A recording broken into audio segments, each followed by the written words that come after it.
Hello, hello, it is me, Legendary, and I'm back with yet another Yap video. Today we're going to be talking about the Foxhole Airborne mechanics part 2, where I will be doing a bit of a dive into how some of the facility gameplay is going to look like once the update drops, at least a prediction of it. So, before we jump into it, I do want to thank everyone for the feedback that I've been getting, both on YouTube as well as privately on Discord and on Reddit. It's been some interesting input that a lot of people have been having, and it has made me look into a couple of directions to where the devs might be going with how we get to build the aircraft in the Airborne update. So let's dive right into the topic for today. But before we do that, let's also take a look at just some of the feedback from the YouTube comments, etc. So a lot of people are interested in figuring out exactly how the airplanes are going to be built, and some people have been looking into the existing mechanics and applying it to the sort of gameplay loop that we can expect when we want to build aircraft to deploy into the battlefield. So I've taken a couple of these ideas specifically from EG0611 and from Morchidos, and I'm going to be applying some of that in today's video, as I've had similar thoughts with how these particular mechanics come into play within the facility gameplay loop, which is where the primary way of aircraft is going to be created from. Right, and again, just thanks again for everyone who's been sending me Discord messages. I did reach out to a couple of other Foxhole veterans who have expressed an interest in bouncing ideas off of me. They have done so. So again, I might be drawing some inspiration from their comments as well. And of course, the members from WL who keep telling me I'm wrong in certain aspects, but correct in other aspects, has also influenced what these predictions will come into play with. All right. So, again, main topic for today, materials and facilities. How are we going to be building the aircraft? So, what type of materials are we going to look at? What sort of facility buildings are we going to be constructing? What can we more or less expect from the Airborne update in the way that the aircraft will be manufactured? And then deployment and usage of those aircrafts I'll cover in a future video. So just how do we make the damn things? That is today's main topic. So before we can get into how the facility gameplay is going to work, we have to look a little bit about some of the design patterns that are currently present within Foxhole. And it's important that we cover this topic because it leads into how facilities are going to be applied into creating these aircraft as well. So here is one thing that we just need to be aware of within the game. Everything in Foxhole has tiers of complexity. You have very simple solutions to problems, and then you have very complicated solutions to problems. And the level of complexity that you apply your solutions to will come at a cost for a payoff sort of like ratio or proportionality. If you invest more resources into something, you can expect the performance of that item to be significantly better. So in this example over here, we have 3 lovely wardens, and they're all equipped with a different type of weapon that all excel at destroying infantry or countering infantry. So a simple Lowcaster is easily usable. Oh, I forgot to switch on my laser pointer. There we go. So a Lowcaster is very easy to use and easy to deploy and easy to make. You just need to do it with a simple factory loop. And for the most part, it can kill infantry. But it can't kill infantry as fast as something like a Malone, or in this case, a Booker. And all of these weapons all do the same task, but there is a certain level of complexity in their manufacturing loop. So if we take a look at this in, a little bit more of an abstract view, we can sort of see that if you just purely want a weapon to counter infantry, you can go down the easy route of just collecting salvage, making basic materials, going to a factory, and then making your Lowcaster add ammo. But if you want a more impactful way to counter infantry, you can go down the routes of farming components, making refined materials, and then going to the factory and making your Malone. And if you want a lot of infantry stopping potential as well as some large-scale utility against vehicles, then you need to go down the route of creating or fetching components, turning into refined materials, converting that into a base weapon, then transporting it to a facility and completing that loop to eventually get your Booker Greyhounds that you can then deploy and shred your infantry and light vehicles with. But this is the sort of design pattern that I'm talking about. Again, all of these weapons excel at destroying infantry, but the accessibility of these weapons depends on the type of player that you are and the amount of resources that you have on hand. If you only have time during the day to, collect salvage, make BMATs, and then running it to a factory, then it would be fair to say that your level of exposure to anti-infantry weapons would not go past this point over here. And the sort of more complicated weapons is usually relegated to more dedicated players or to dedicated logistical regiments to mass produce and then hand out as necessary. But again, the important thing to keep in mind here is this design pattern that the Siege Camp has with Foxhole itself. You're not just isolated into mass infantry killing by just using the upper tier weapons. You still have a basic weapon that can easily be manufactured and used by essentially anyone within the game. And of course, it doesn't excel as the more expensive options, but it can still get the job done. And it's better off having this than not having this on any particular front, just purely because it's a fallback weapon that everyone can get used to. Now, of course, these more advanced weapons are better at doing that job, but they come with the additional bonuses of being able to suppress other weapons, as well as suppressing things such as vehicles. And of course, both of these more expensive weapons have greater stopping power, with the Malone even being able to take out light vehicles. And of course, we know that the Booker Greyhound can suppress and damage any vehicle regardless of its armor type. Alright, so again, just keep in mind this design pattern as we go throughout today's talk, or today's yap, just because it will pivot into how we can expect aircraft to work and the amount of interactivity it will have with logistics so that we can eventually get them airborne. Now, I like to incorporate some memes in when I talk about these things, but essentially, you do run into this scenario where a lot of people would say, well, why don't we have a very simple weapon as opposed to a very complex weapon that takes all these multiple steps to complete? If I'm just going to be killing infantry, why not just make the basic rifle, get some ammo for it, and then get off to the front and start killing things, as opposed to going through the loop of making refined materials, going through a factory, upgrading at a facility, and then eventually getting it to the front, where the chance of you actually succeeding is pretty much on par with the same amount of effort that you did beforehand. But one thing to keep in mind is complexity is good for Foxhole.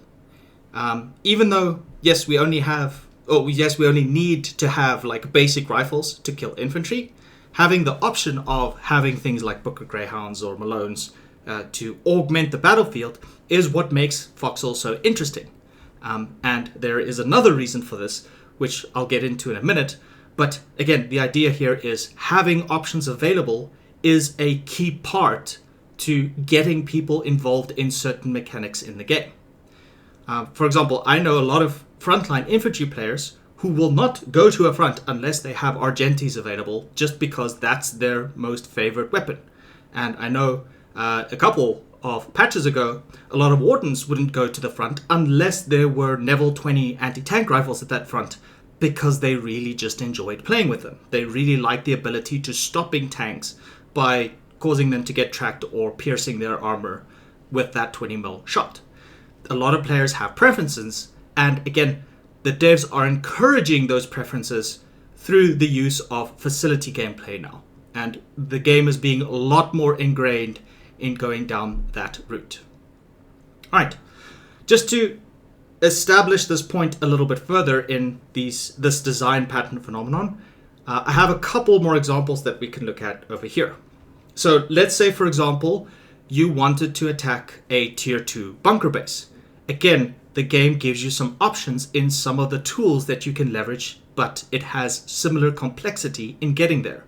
So for example, if you want to destroy a tier 2 base, you could absolutely do that with just a whole bunch of mammoths. You see that in the early war. But as the war progresses, we also have access to things like the grenade launcher with tremolas. That will require the use of more explosive materials and more refined materials to field. And alternatively, you can also incorporate high explosives and refined materials to use weapons such as flamethrowers. Again, all three of these do the exact same job. They destroy a tier 2 bunker base that you're targeting. But you're applying different levels of complexity and ultimately have different levels of access to these weapons to then do the job that you intend on performing.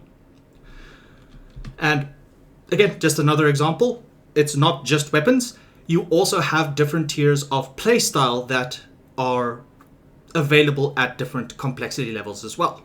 For example, if you want to be one of those frontline medics that just constantly runs critically wounded soldiers to various healthcare facilities to convert them into soldier supplies, again, you have this level of, well, if you just quickly want to do it, you can just put up a field tent. These are very, very easy to destroy with minimal amount of effort. If you're a little bit more involved in what you're doing, you might want to build a support bunker structure to house vest your materials as you're collecting them. Or if you're very much on an active front with a large regiment supporting you, you could use something like a blood tender, which has a much higher ratio of converting soldiers or critically wounded soldiers into soldier supplies that will actively help develop the front in your favor. Again, all three of these do the exact same thing, but the last tier here requires a large facility to use, it requires a lot of resources, and it requires a lot of logistics to move into a particular area versus just, 200 basic materials or 300 basic materials and a little bit of hammering to get things going. So again, complexity in design is a good thing, and Siege Camp incorporates it with almost every play style available within the game. It comes down to, anti-tank rushes. You can go sticky bombs versus Venoms or the new Carnix rocket launcher. Again, all of them use different levels of materials and logistical chains to get there. If you want to use a tank, you can have a very easy tanking experience, like using a hatchet versus using a Talos. Again, all encompassing gameplay, but different options to get there. And the involvement in creating those resources play an important factor for how things ultimately get designed. Now, there is another reason for this, and I alluded to this a little bit earlier, and that is also the new player experience. I cannot understate this point enough when I have a lot of sort of gameplay discussions with people on various platforms. The new player experience in Foxhole is quintessential for the game's design. The developers are trying to get more people to play. That's why we've had the Charlie server up for so long, and God bless the Charlie players. But again, having a new player experience and having these new players be able to access various mechanics within the game is quintessential to their design. It just straight up is. You need to have a tool available for new players to play with. That's why we still have things like Laucasters and Argentis as critical logistical weapons that get created and then put in bunker bases the moment a bunker base gets built on the front. Because we want to have everyone, at least at an entry level, equipped to do a job at hand. And of course, when you build a bunker base, the first thing that you need to be prepped for is to defend against enemy infantry and partisans.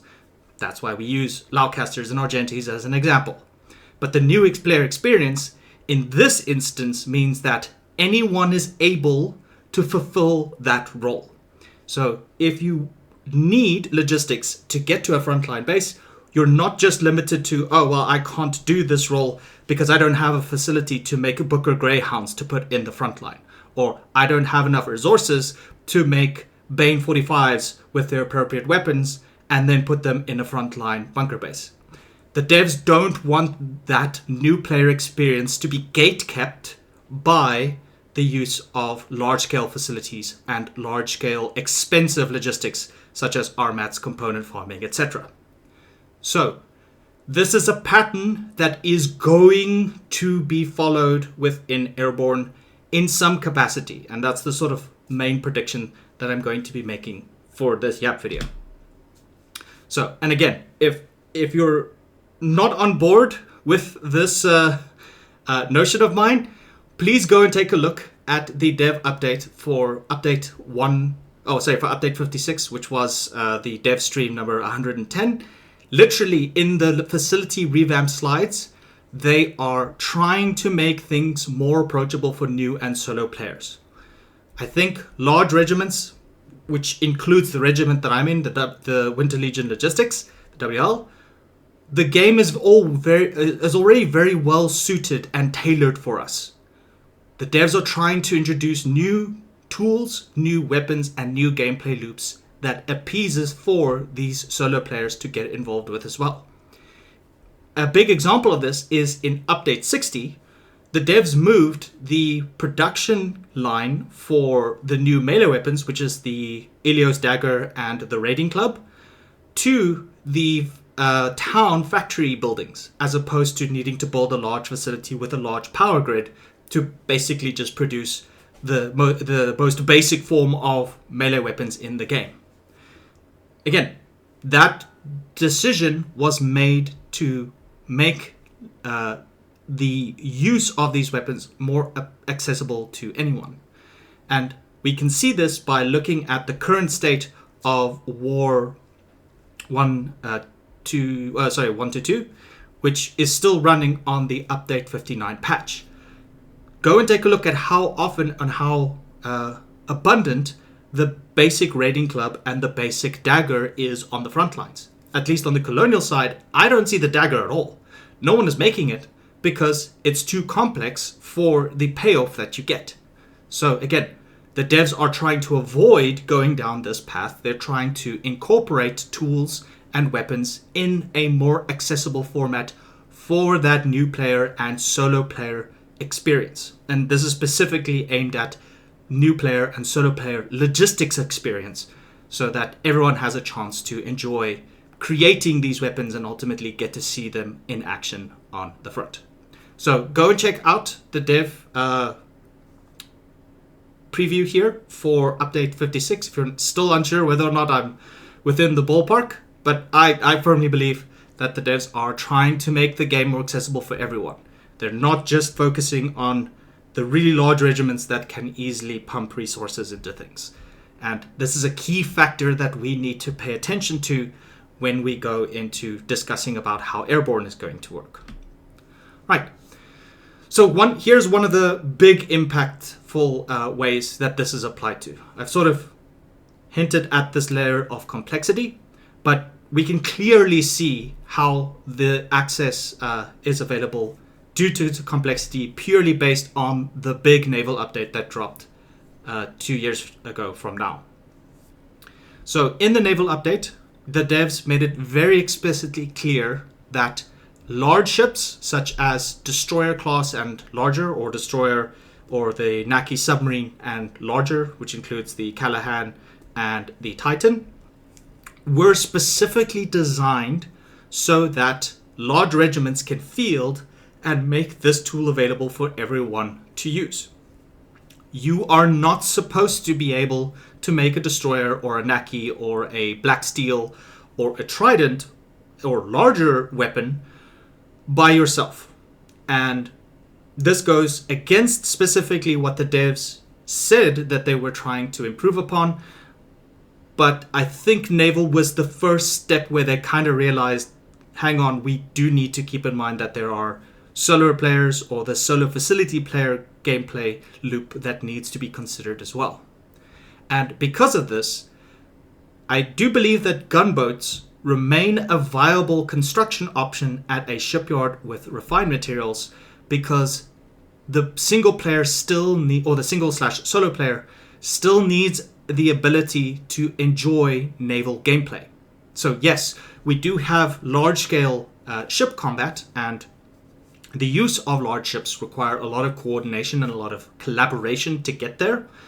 But at the end of the day, if you're just a new player and you really just want to play naval warfare, then you're not just kept out of that gameplay loop at all. You can still go and make a gunboat using refined materials, put some mortars in it, and go have some fun. Or you can make an APC if you're me. But large ships require a lot of resources, a lot of time, and specifically the facility gameplay loop to field.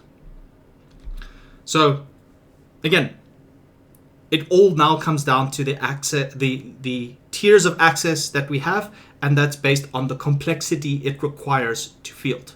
So, if you are a new player, you shouldn't be immediately expected to be thrown into playing on something like a Conqueror destroyer or a Titan battleship. You're probably more in line to play with something like a Sharon gunboat, because that's the sort of impact that you will have on naval gameplay. And of course, if you're a long-standing regimental veteran player, all of these weapons are accessible to you whenever you feel like going out and enjoying that type of gameplay. Now, of course, this also gets applied to things like tanking. So here we have an example of, we have 3 tanks that are sort of produced outside of, the regular gameplay loop. So where would you put a new player inside these tanks? How would you get a new player to have fun enjoying tanking within Foxhole if this is sort of like their first sort of week in the game itself? Naturally, putting the new guys straight into a super heavy tank probably is not the best idea, as it's not indicative of how that gameplay, that tanking gameplay feel comes down to. So again, realistically, in a scenario like this, you would take the new player or the solo player and put them in something like a light tank, or sometimes in a specialized tank that gets produced in a facility. And you do get some players that just try and produce vehicles such as the Lord's Car in this example by themselves. But more often than not, this is a gameplay loop that is not suited for solo gameplay itself. This is where Clanman comes into play, because they can make thousands of these things with minimal amount of effort, just because they have a lot of people on board playing the game very, very efficiently. However, and this is the most important part to take away from this discussion, is that the new guy, private, solo player, new player, etc., can still enjoy tanking, because they still have the ability to make a light tank and get some 40mm ammo and go to the front and get shot. It's still possible for them to have this gameplay experience, simply because the devs have added in a level of accessibility to tanking through the use of light tanks. Alright, so even though Clanman is making more powerful, more complicated, more serious quote-unquote weapons, new players are still able to enjoy all aspects of the game. So whether it be grabbing a rifle and shooting infantry, even if it's not a high-powered weapon like a Malone or a Booker, or they're grabbing a Mammoth and going and attacking a bunker base, or they're grabbing their critically wounded soldiers and simply putting them inside of a field hospital, that gameplay loop is still available to them. And that leads me into the actual topic, which is how will this be applied to air? And this is a critical part to how the eventual resource requirement for Airborne is going to look like. Alright, so my main prediction is there has to be at least 3 tiers of aircraft that the devs are busy working on. Now, in my opinion, we have already seen 2 tiers through the gameplay trailer that was released a couple of months ago. So in my opinion, we got to see a mid-tier fighter class aircraft, and then we saw a late-game bomber class aircraft as well. But I do believe we haven't seen the whole picture. And whether or not the devs released the whole picture on the first version of the Airborne update is still up for debate. Just by that example, we haven't found, or we haven't been given, the correct tools for the entire gameplay for any previous major update that has been released so far.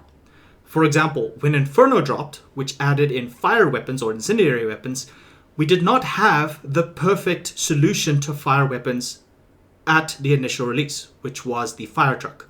We only got the fire truck a couple of releases later. And again, when Naval came out, not everything was perfectly balanced in the way that every faction got all the tools required to engage with the naval gameplay. The Colonials didn't have a submarine, for example, and the Wardens didn't have an option to have early to mid game naval bombardment options through the use of a frigate. They didn't have the Black Steel until early last year. And I believe that this pattern is probably going to be hold true within Airborne. But I do think that, at least to some degree, we're going to have an option for new players to be able to play in the Airborne update rather than just, sit on the sidelines or sit on anti-aircraft guns. I do think that the devs are tailoring for a new player experience in enjoying air gameplay. So, in my opinion, there will most likely be another aircraft that's going to be added to the initial trifecta. There probably is going to be way, way more, but at least from an initial release or something to this degree, the devs need to have something that new players can easily build and field themselves. Now, this might be something like a scout plane that has almost zero impact in the actual outcome of the battlefield, or it might be something that they can easily field and build just so that they can get used to the air controls, the air mechanics, crossing into enemy territory, playing against anti-aircraft weapons. There needs to be something that new players get to try out. We've seen this with the gunboat in the naval update. The gunboat is an important part of getting people involved in naval gameplay, and of course in tanking as well. If you're a new player and you want to try tanking, you go into a falchion or you go into a Devet and you get to try out, shooting 40 mil, getting counterattacked with sticky rushes or other tanks. You're not gate kept out of those gameplay loops. So devs are focusing on a way of incorporating new players inside the Airborne update. And the easiest way that I think it will be available is through the use of a scout craft of some kind. And what that exactly looks like, whether it be faction neutral, I don't know. But it will somehow be available for our players, new players, to try out. Alternatively, we may already see the entry-level aircraft through the use of the fighters. And instead, we might have something like a heavy fighter also part of that design trifecta. Or we might not have a heavy fighter at all, and we just have fighter planes that are easily deployable and easily built by anyone, and then we have our late game heavy bombers that go and destroy things. So exactly what this level of interactivity is going to be, I don't know yet, but the devs need to make Airborne and aircraft available for the solo player, for the new player, or else it's going to be very difficult to get players into playing in these various machineries once that eventually releases. So, for the rest of this video, I'm just going to focus on this idea of a scout class. Now again, this can be applied to the fighters or another class of aircraft that the devs might be working on, But again, the idea of the Scout class is a small, lightweight, mostly unimpactful vehicle for new players and solo players to engage with the Airborne content. And of course, any other player that just wants to try out aircraft without having to build a large facility to get that gameplay going.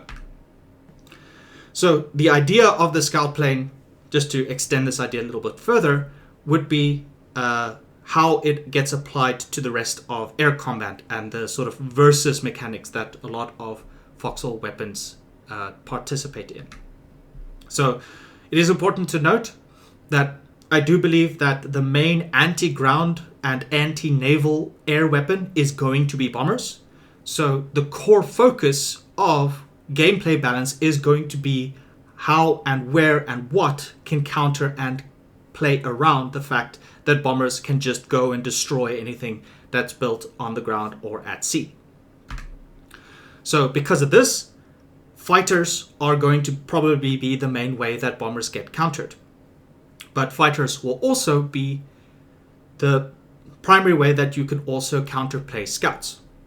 Think of your fighters as basically your sort of main production tank that you have on either side. So something like a brigand or something like a falchion.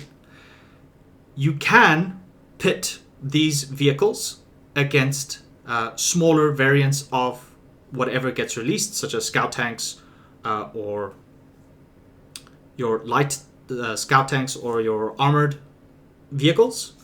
But ultimately, you would need an overwhelmingly large number of them to even stand a chance. On equal numbers, light tanks usually get defeated by main production tanks. And I feel the same way is going to hold true with a sort of fighter versus scout class of air combat. The scout class, as the name pertains, is there for scouting and light reconnaissance work. It's probably not going to be very heavily armed. And because of that, its sort of trifecta in this entire scenario is scout aircraft is probably going to be used to spot bombers. Maybe there'll be some aspect where fighters aren't very good at spotting enemy bombers on the way, or they are going to be used in tandem with bombers to spot for particular targets to keep them up to date with where their bombing runs are going and what sort of resistance they can expect. So I think that's the main way that scouts are going to play a role on the battlefield. But I do believe that for the investment of building a scout airplane, they're not going to be completely defenseless. So I do think that a scout class will probably have some light form of ammunition. This probably would be something like storm rifle ammo and maybe some mortars. Comically, historically, the first sort of onset for airplanes was literally just pilots lobbing mortars out the cockpit and to the ground. And it would be really cool and really interesting if that sort of notion holds true with a scout plane.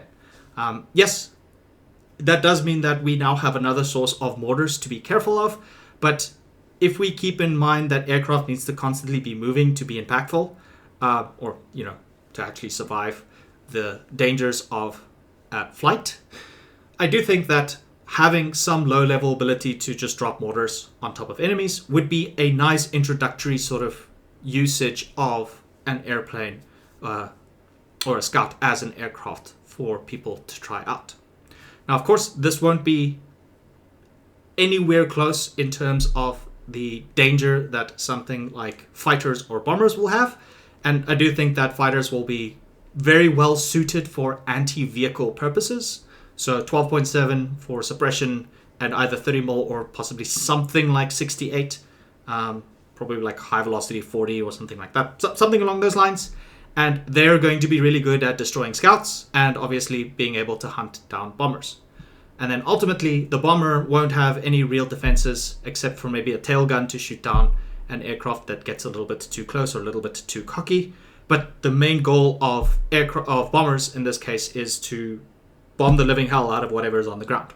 So they're mostly going to be large-scale bomb class of weapons, and they'll do the same amount, if not more, impactful damage than our current version of 150s and 300 to some degree. And again, that level of combat, I'll probably cover in a different video. But again, the idea here is, what are these tools going to be armed with? I do think that recon aircraft will be able to have some minimal level of air combat engagement. So if a fighter shows up, it's not just going to completely dominate the sky. You could probably have 3 or 4 scouts that may have a chance to take it down. But ultimately, if multiple fighters show up versus multiple scouts, the fighters should win. And again, this design gameplay we can see in the naval update.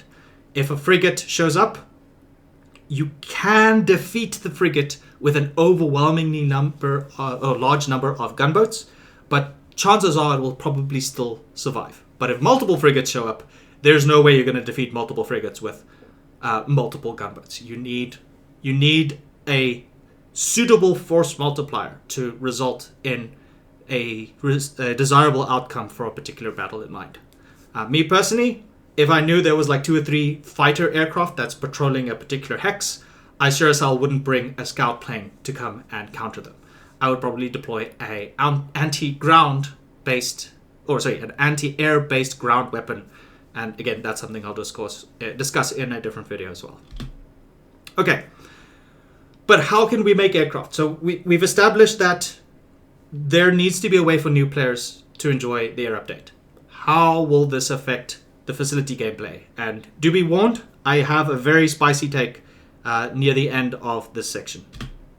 So let's just cover the basics. How are aircraft parts going to be made? I do believe that the naval update has set the pattern that is going to be applied for all future content updates or content additions to Foxhole itself. I know that the devs just added in a whole bunch of weapons for Colonials and Wardens with update 60 that involves the use of the garage and the factory. But I do think that's probably going to be the last content that we get that is not facility locked in some way, shape or form. So in my opinion, I think aircraft is going to be made the same way that naval vessels are currently being made. So we're probably going to get a small assembly station variant for something like aeronautics. And within there, you can then go and build things such as wing segments, lightweight frames, and propellers. And you'll use a combination of these to assemble them into your warbird that can then be deployed and be used. The way that these particular parts are then put into play is there'll probably be something like an assembly hangar, which will be a facility that is equivalent to the dry dock in terms of its importance. So you build this in your big mega facility somewhere in the backline, and its job is literally just going to be taking all these items and then converting it into an aircraft that can then be moved via train to a deployment zone of some kind. I will cover the deployment zone and the use of airfields or airports or potentially aircraft carriers again in a future video, but for now, let's just understand that how the aircraft are going to be made is important. Now, with all that in mind, I don't think that a Scout class airplane or any other entry-level aircraft is going to be you just hammer it out in a world spawn location. I would be quite surprised if the devs did this. Now, I know currently, if you want to have a gunboat, you just go to a shipyard, you have enough armats, and you hammer it out. If you want to have a tank, you just go to a garage and you hammer it out, and cool, you have a tank, you can go and take it to the front. These two weapons are completely limited by the terrain that they are used in. And that is a balance mechanic that the devs have currently set in place with the current state of Foxhole. Aircraft are basically limitless unless we see some of the weather mechanics that I talked about in the last video really impact how aircraft gets deployed and used. So because of this, just purely because aircraft have free range in what they can attack and where they can go, I don't think you're just going to be able to hammer them out. If you want a basic level aircraft, you're going to need a facility. You're going to need a facility structure to build one. So for new players out there, here's your formal warning. You are probably going to have to use a facility to make a scout plane. So either get used to building your own facility structures, or more easily, you'll probably have to collaborate with some large regiments and work out a deal so that they can make the airplane for you so you can go and try them out and see if you can be impactful with it. All right, so we're not going to have a scout plane garage somewhere on the map that you just go up to, press E and left click, and then you have a scout plane. That's not going to be a thing. However, I do think that scout planes will probably easily be built. I don't think we're going to see anything more than like tier 2 level complexity in materials to build them. At worst, probably something like process construction materials and maybe some assembly materials for. And I think that's sort of like a nice place for them to stay in. So they're not going to be using any of the more complex aeronautic parts that you produce en masse, because again, scout planes are not meant to be impactful on the battlefield. But you shouldn't be able to just hammer the one out with refined materials. So there needs to be some level of balance.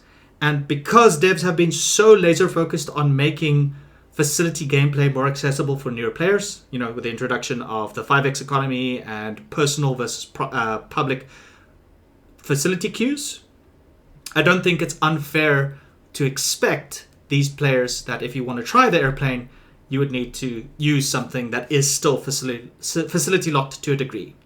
But I do believe that the materials required to build these aircraft will be easy enough for someone with a limited amount of time and a limited amount of human resources, put it that way, to have access to the air update gameplay. And again, that's the whole point of the initial YAP for this video. But still accessible, and people will still be able to use it. All right, for all the other aircraft though, it's going to be facility gameplay. And it's going to be the same as naval gameplay in the current state of the game. If you want to build a fighter, or if you want to build specifically a bomber, it's going to require a significant amount of player collaboration and effort to achieve. I do think fighters will probably be the easiest in terms of core facility gameplay loop to get fielding.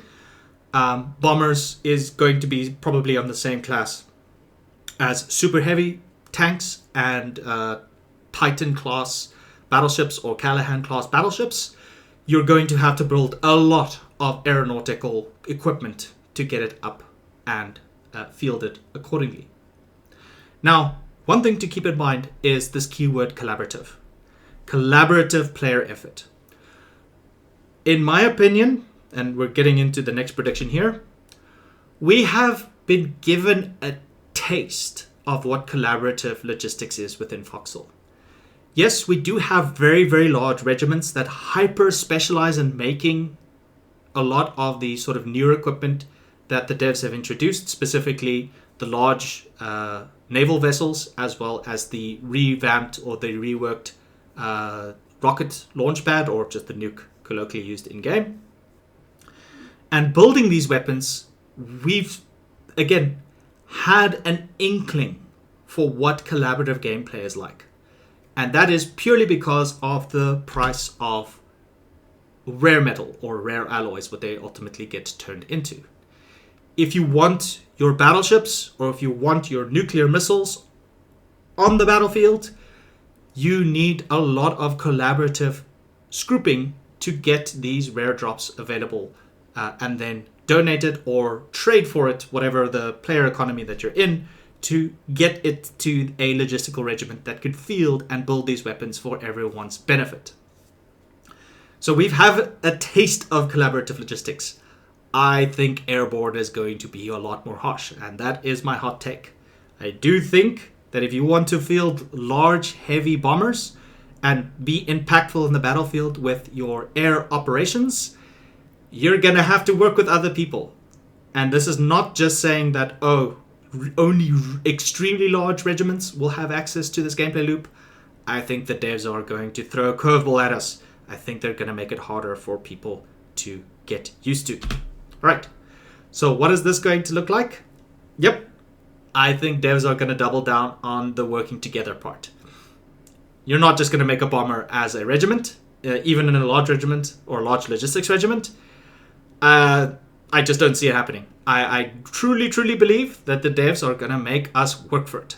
And it's not just a case of farming rare mats and getting it donated to you, I think there's going to have to be intra-regimental collaboration to get bombers to bomb successfully, and there's going to be a lot of player agency in building up those relationships and having those player interactions going. But you might be asking, but why? Why, Legendary? Why would you predict such a thing? That's terrible. I just want to go and build my bomber in my solo private facility in the corner of the map where no one can touch me. Well, I'm going to give you some reasons why.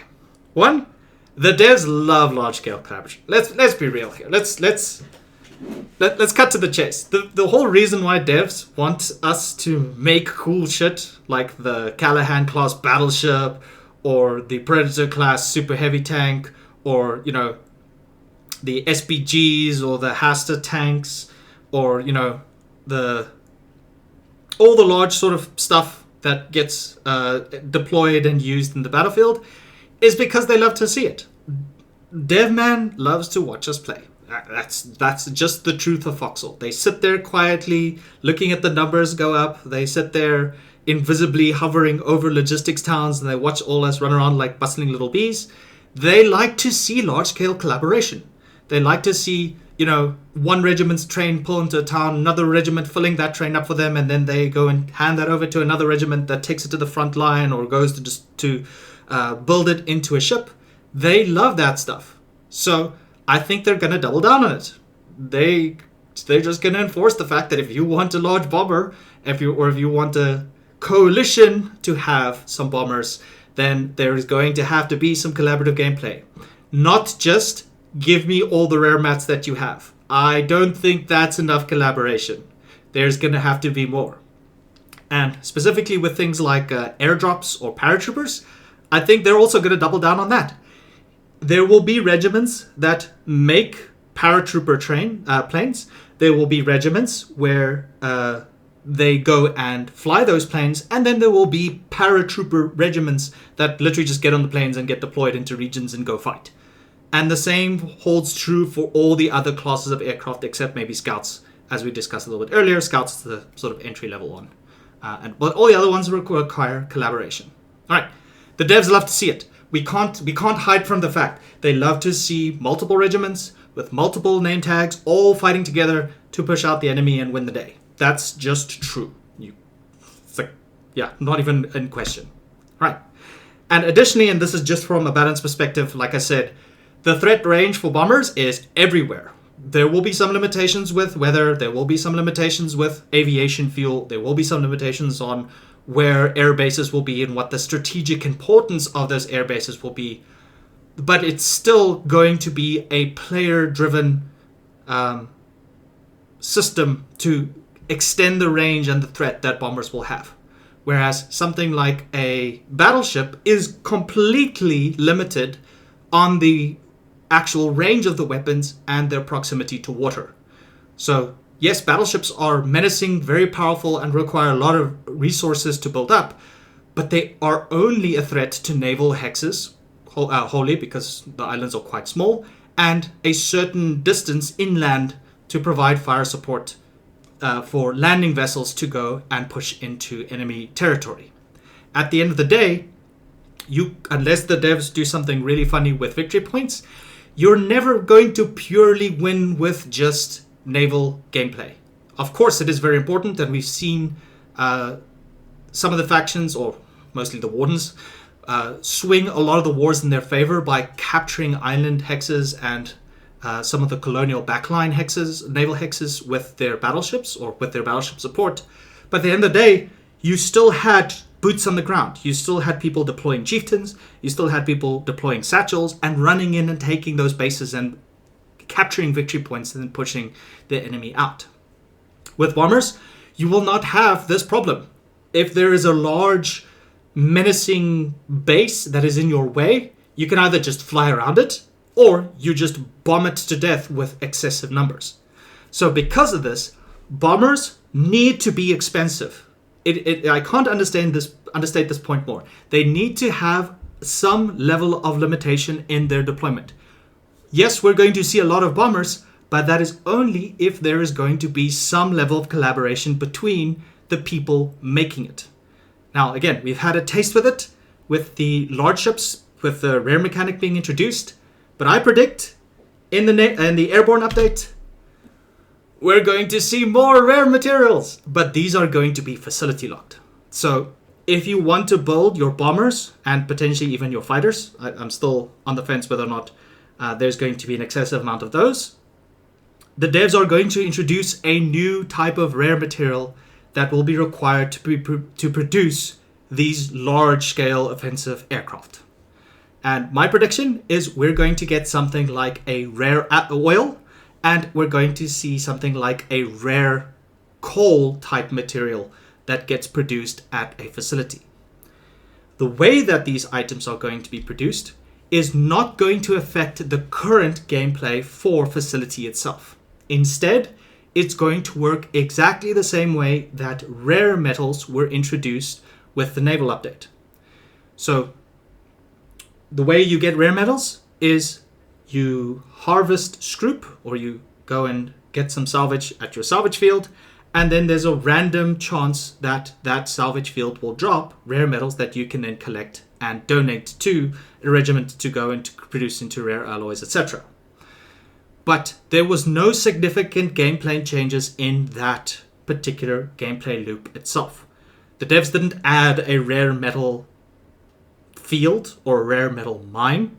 They were toying around with that idea, and I'll talk about that in just a second. But for the most part, the scroopers just keep on scrooping. And just late game now, there's a chance, or a higher chance, for more rare metals to drop, because more large weapons need to be accessible for the regiments to use. Now, again, this gameplay pattern is going to hold for the new rare alloy and rare coal material that gets introduced. The way it's going to work is any facility building, which may or may not require an upgrade, that might be something that the devs introduce, but any facility building, as long as it successfully produces a material from a particular recipe, has a percentage chance to produce a rare oil or a rare material inside that building stockpile. And that building stockpile will have to be manually probed and extracted and then be shared collaboratively with the people making large aircraft. So I don't think we're going to have another material that we need to worry about harvesting. The devs haven't really indicated that they're going to be adding in another chain of particular metals or materials that get to be used in the production of aircraft. I don't think we're going to be touching too much on the rare metal economy. We will do maybe a little bit, but I think for the most part, there is going to be this new mechanic where regiments that focus on oil-based facility gameplay and regiments that focus on coal-based facility gameplay will need to collaborate with the regiments that are building aircraft. I think this is going to be in this scale because the devs are going to make it hard for a single regiment to field bombers alone.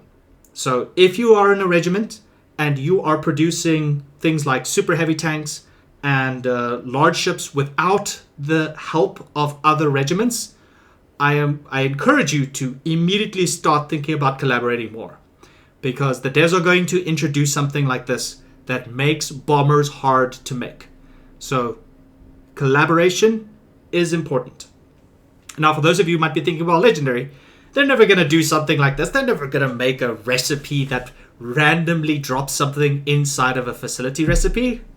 Well, hold on to your hats, because that's how rare metals used to be. So back in the day, back on Dev Branch for the initial update for Naval Update 2 years ago, the only reliable way to get rare alloys, which was laughably called rare metal back then, and they swapped the name around for more clarity, was to take coke to an offshore platform, and then the offshore platform would convert the coke into heavy oil, and then there was a random chance for rare alloys to spawn on that recipe itself. I think this mechanic is coming back, but it's just going to be applied passively to all existing recipes inside oil refineries and coke refineries that do their normal logistical outcomes. All right, so this isn't a new mechanic.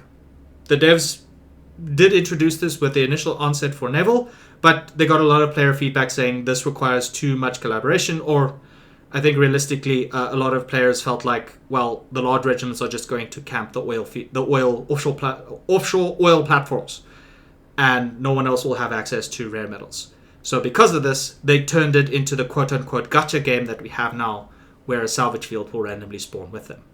It sucks to have that system still in place today, but it's still way better than, again, having a predictable way to farm these alloys to make your large ships, etc.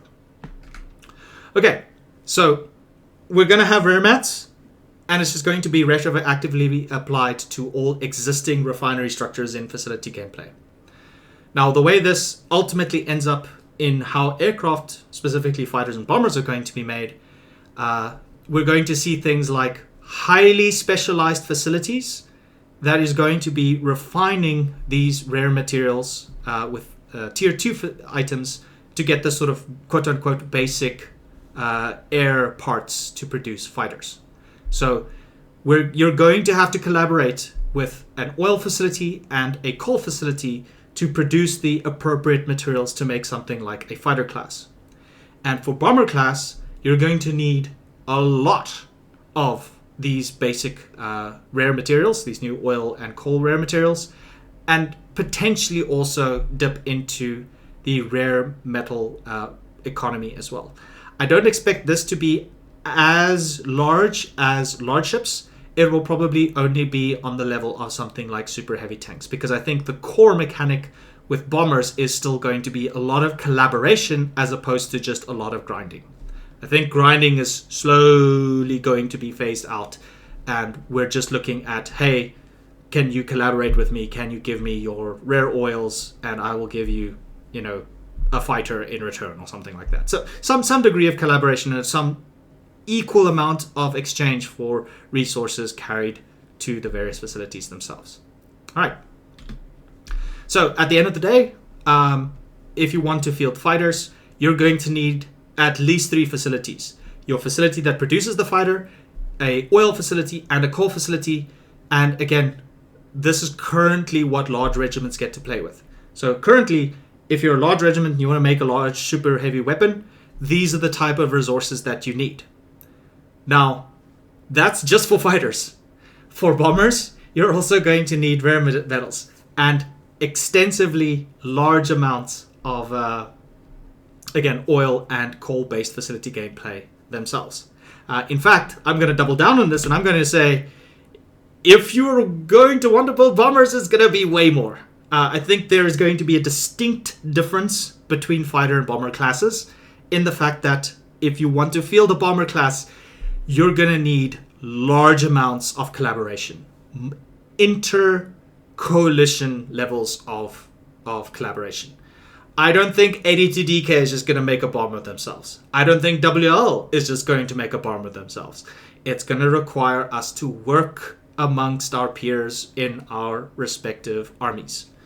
The wardens are going to have to work together. They're going to be... I think we're going to see the return of the tech maids, and the tech maids are just going to go and collect rare oil and rare coal from all the various supporting facilities, and they're going to donate them to a regiment, kind of like the Howell County Naval Shipyard guys, but for aircraft. The Howell County, Airborne mechanics. There you go, trademark. Something like that. I don't think it's just going to be, hey, give me 5,000 components and I will give you a bomber. I don't think we're going to get that gameplay, and devs are going to focus down on that. So get ready for more facilities and more collaborative facilities in the future of the Foxhole Airborne update. All right, that's it for now. That's my idea. I know this sounds very controversial. It is a hot take. I know a lot of people don't like the rare metal system, but it is a way to curb large regiments from doing everything. And I think in Airborne, we're going to get more devs vision in the game itself, and that is more collaboration, more tags on resources, more tags on the ultimate outcome of air combat.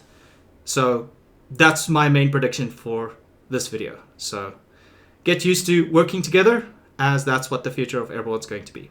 All right, that's it for now. Thanks again for listening to the app. I do have more videos planned, so stay tuned. And as usual, give me feedback. I look forward to seeing what you guys have to say in the comments and Discord messages. Cheers.